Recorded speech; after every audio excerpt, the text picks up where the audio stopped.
আসসালামু আলাইকুম রহমতুল্লাহি ওয়া বারাকাতুহু।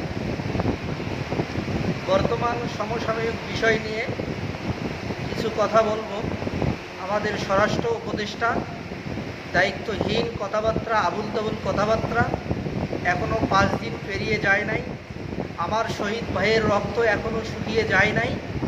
এখনও শহীদ ভাইয়ের রক্ত দেওয়ালে, রাস্তায়, সব জায়গায় লিগিয়ে আছে, এখনও রক্ত শুকিয়ে যায় নাই।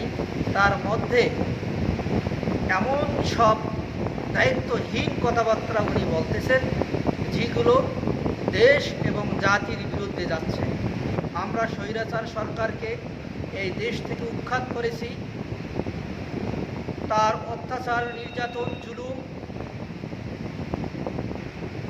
জুলুম ফেসিবাদের বিরুদ্ধে বৈষম্য ফিরিয়ে আনার জন্য আমরা তার বিরুদ্ধে রুখে দাঁড়াইছিলাম। কিন্তু আমরা যাদেরকে দায়িত্ব দিয়েছি স্বরাষ্ট্র উপদেষ্টা হিসেবে, তিনি আবার পুনরায় আগের দিনগুলো, আমরা ওনার এই বক্তব্যের তীব্র নিন্দা এবং প্রতিবাদ জানাচ্ছি। সাধারণ জনগণ হিসেবে, এদেশের ক্ষুদ্র একজন নাগরিক হিসেবে এই কথার তীব্র নিন্দা জানাচ্ছি।